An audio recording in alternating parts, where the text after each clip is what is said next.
Hello, नमस्कार मित्रांनो. Smart work with Suraj या युट्यूब चॅनलमध्ये आपल्या सर्वांचं अतिशय मनपूर्वक स्वागत आहे.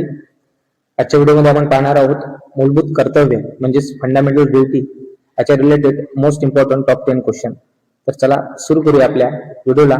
त्या अगोदर तुम्ही जर आमच्या चॅनलवर नवीन असाल तर आमच्या चॅनलला सबस्क्राईब करून घ्या. व्हिडिओ आवडल्यास व्हिडिओला लाईक करा आणि व्हिडिओ जास्तीत जास्त जणांपर्यंत शेअर सुद्धा करू शकता. तर चला सुरू करूया आपल्या पहिल्या क्वेश्चनला. तर आपला पहिला क्वेश्चन आहे, मूलभूत कर्तव्य भारतीय संविधानाच्या कोणत्या कलमात नमूद आहे? तर याचं करेक्ट आन्सर आहे ऑप्शन बी, कलम 51A मध्ये. तर मूलभूत कर्तव्य हे भारतीय संविधानाच्या कलम 51A मध्ये समाविष्ट आहे. ही कर्तव्ये 42वी जी घटना दुरुस्ती झाली आहे 1976 मध्ये, त्यानुसार समाविष्ट करण्यात आलेली आहे. त्यानंतरचा क्वेश्चन पाहूया, भारतीय संविधानात एकूण किती मूलभूत कर्तव्य आहे? तर याचा करेक्ट आन्सर आहे ऑप्शन सी, 11 कर्तव्य.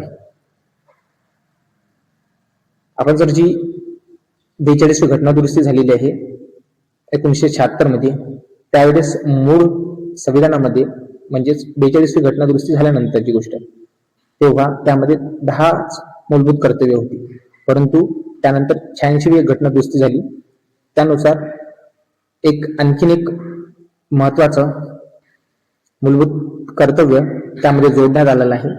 ते म्हणजे 6 ते 14 वर्षाखालील सर्व मुलामुलींना शिक्षणासंबंधी. तर अशा प्रकारे आता हल्लीमध्ये भारतीय संविधानामध्ये एकूण 11 मूलभूत कर्तव्य आहे. त्यानंतरचा क्वेश्चन पाहूया, तर मूलभूत कर्तव्य कोणत्या घटना दुरुस्तीने समाविष्ट करण्यात आलेले आहे? तर याचं करेक्ट आन्सर आहे ऑप्शन डी, 42वी घटना दुरुस्ती. त्यानंतरचा क्वेश्चन पाहूया, तर 42वी घटना दुरुस्ती जो अधिनियम आहे 1976चा, त्यामध्ये स्वर्ण सिंग यांची समिती होती एक, त्याच्या समितीच्या शिफारशीनुसार हे कर्तव्य जोडण्यात आलेले आहे.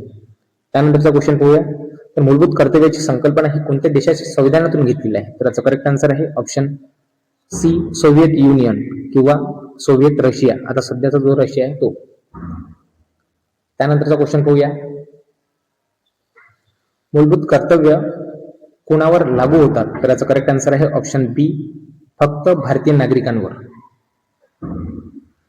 म्हणजेच जे भारतीय नागरिक आहे भारताचे, त्यांवरच ते कर्तव्य लागू होतात. त्यानंतरचा क्वेश्चन पाहूया,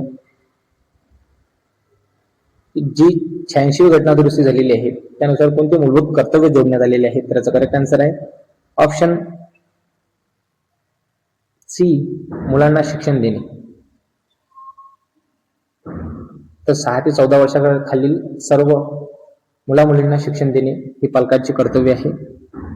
अशा प्रकारची ती तरतुदी जी 86वी जी घटना दुरुस्ती झाली त्यानुसार जोडण्यात आली. त्यानंतरचा क्वेश्चन, मूलभूत कर्तव्य संविधानाच्या कोणत्या भागात समाविष्ट आहे? तर याचा करेक्ट आन्सर आहे ऑप्शन सी, भाग 4A मध्ये.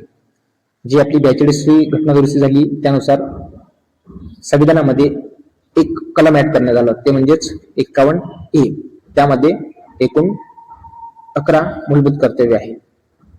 त्यानंतरचा क्वेश्चन पाहूया, खालीलपैकी कोणती मूलभूत कर्तव्य नाही? तर याचा करेक्ट आन्सर आहे ऑप्शन बी, मतदान करणे.